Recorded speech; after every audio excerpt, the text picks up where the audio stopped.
bahwa Muhammad adalah anak Daud, itu yang pertama. Yang kedua, di halaman pendahuluan buku yang Bapak tulis, halaman 14 di dalam buku ini, Bapak mengaku dengan sangat jelas, bunyinya seperti ini: dengan datangnya agama Islam, Al-Quran memperkenalkan Yesus dengan gelar Al-Masih, yang arti katanya sama saja dengan Mesias dan Kristus, yang artinya yang diganti atau yang diurapi. Kurang jelas apa? Bapak sendiri mengaku seperti itu. Jadi kalau Bapak tadi menjelaskan seperti itu tadi, saya justru berpikir Bapak ada Paulus seperti yang Bapak katakan. Itu yang ingin saya sampaikan. Oke, monggo langsung saja. Ya, terima kasih. Jadi memang di dalam makalah saya sudah katakan bahwa kata Mesias, kata Masaha dalam bahasa Ibrani, kata Masaha dalam bahasa Arab, kata Kristus dalam bahasa Yunani, itu artinya mengurut atau meminyaki sama. Tetapi setelah diterapkan Mesias itu di dalam pengertian bahasa Ibrani, Mesias, Mosiah, bukan Masaha. Masaha itu kata kerjanya, kata bendanya, Mosiah. Silakan buka kamus bahasa Ibrani. Nah, di situ dikatakan, makanya di situ dikatakan bahwa Mesias itu adalah panglima perang, pemimpin agama, pemimpin negara. Nah, saya katakan kalau ini kriteria itu lebih kena kepada Nabi Muhammad SAW dibanding dengan Yesus. Kriteria Mesias lebih kena kepada Nabi Muhammad. Kalau the conqueror, the king, the priest king, lebih kena kepada Nabi Muhammad. Nabi Isa semenit pun tidak pernah jadi raja, ya kan? Malah ditangkap, disalib sebagai kriminal. Nah, dengan demikian, maka kalau memang seperti katakan, apakah Bapak mengatakan bahwa Yesus itu memenuhi kriteria Mesias? Okelah, kita anggap bahwa itu memenuhi kriteria, sehingga kami tidak menanti-nanti Mesias. Mesias kan sudah meninggal pada tahun 610. Kalau memang itu Nabi Muhammad, siapa lagi yang ditunggu? Tidak ada. Terima kasih. Oke. Barangkali Bapak ada yang mau dipertanyakan, Pak? Ya? Ada yang mau dipertanyakan tentang Nah. silakan.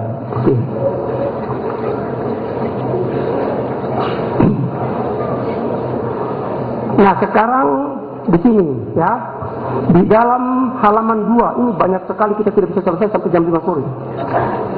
1 menit, Pak, ya? Ya. Di sini dikatakan, aku menceritakan tentang ketetapan Yahweh.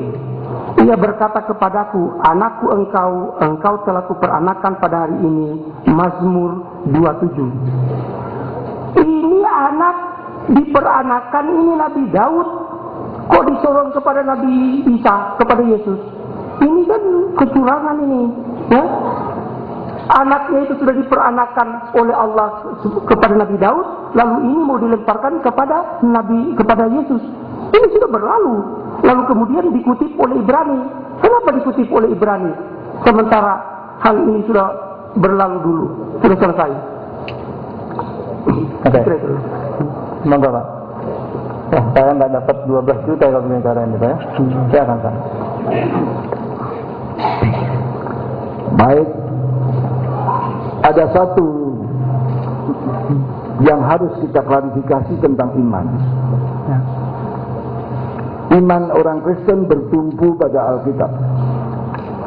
Dan tentang Alkitab ini Yesus berkata, engkau membaca kitab suci, sangkamu kamu dapat selamat.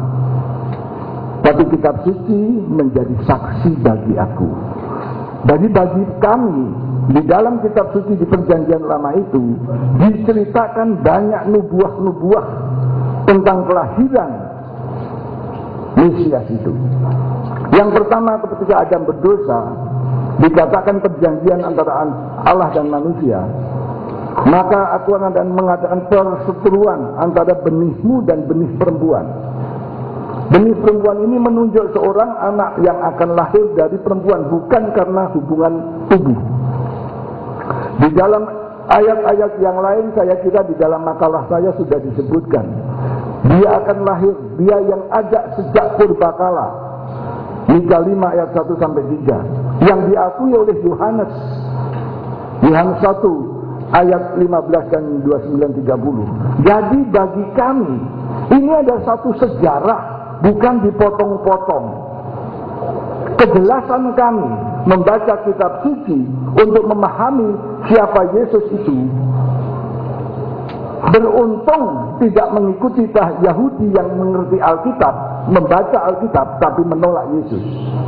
Karena Yahudi hanya beranggapan barangkali seperti Pak Sanihu, Mesias itu cuma raja,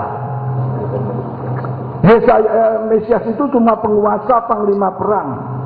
Tapi bagi orang Kristen yang di zaman Yahudi dikejar-kejar, di zaman Romawi menderita, tidak mengharapkan kekuasaan itu, dia mengharapkan Yesaya adalah seorang anak lahir di antara kamu yang akan menjadi raja. Dan kami yakin, ini iman kami, memang Yesus belum dirajakan kemarin, tapi ketika dia datang kembali kedua kali nanti sebagai hakim adilah, dia akan datang bukan sebagai anak tukang kain,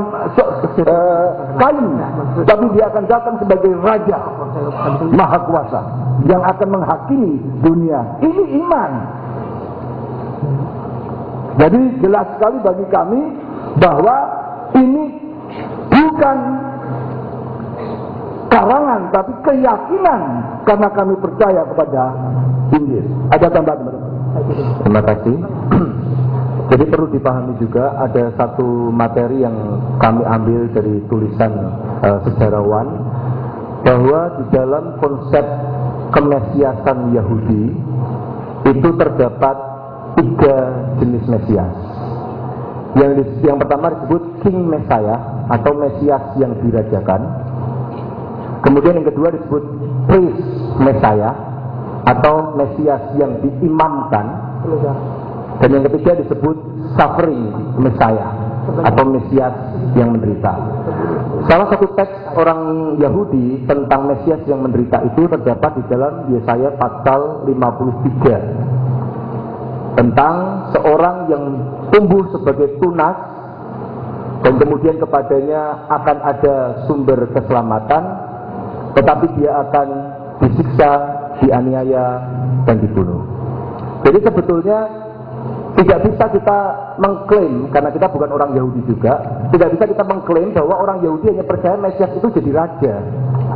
Karena mereka punya anggapan juga bahwa imam itu juga Mesias, karena imam itu diurapi. Dan mereka juga punya pandangan tentang the suffering Messiah atau Mesias yang menderita. Jadi saya pikir wacana itu perlu diperlengkap, bahwa Mesias tidak semata-mata hanya King Messiah, tapi juga Priest Messiah dan Suffering Messiah. Satu klarifikasi, 1 menit lagi ya. Klarifikasi aja. Jadi dalam hal ini setelah jelas masalahnya, maka kita harus kembali kepada bagaimana mewujudkan modal dasar atau dasar iman kita. Bahwa saya kembali kepada hal semula, bahwa pertemuan kita ini menjadi indah ketika dasar kita ini sama, bahwa Allah kita adalah Allah Abraham, Ishak, dan Yakub. Yang kedua, bahwa kita ini taat dan perintah kepada Allah. Yang ketiga, kita ini yakin pada kebangkitan. Inilah dasar iman. Dengan demikian kita beramal baik di dalam beragama, sehingga sekalipun kita bergiat dalam segala dakwah dan Injil, kita tidak melanggar hubungan manusia dengan manusia. Bapak, ini nampak konteksnya sudah berbeda. Bapak, ini kita masih berkisar kepada Kristus tadi ini. Saya nih ingin menyaksikan makhluk apa Kristus, Yesus Kristus itu. Nah itu Pak, jadi cukup karena waktu sudah dibatasi tadi. Kami ingin nanti ada Pak. Ini menyangka dulu. Silakan Pak, disangka. Jadi Bapak selalu mencari-cari dukungan dari perjanjian lama. Inilah pekerjaan Paulus. Ketika Kristus ini diperkenalkan kepada orang Romawi dan orang Yahudi, maka orang Yahudi otomatis menolak. Wah, saya tidak punya Kristus seperti itu. Kami punya Mesias yang kerjanya begini. Maka Paulus mulailah mencari-cari dukungan dari perjanjian lama. Semarin saya lihatkan ini pernyataan dari Paula Fredrickson dalam bukunya Jesus of Nazareth, The King of Jews. Ya, di sini dia mengatakan, the evangelist, para pendeta, para penginjil, ya kan? And sometimes the can then proclaim Jesus as Christ on the basis of this matching up ancient prophecy to biography incident. Jadi Dia cari-cari, dia perjanjian lama kira-kira mana yang bisa dipelintir supaya dia pas-pas seperti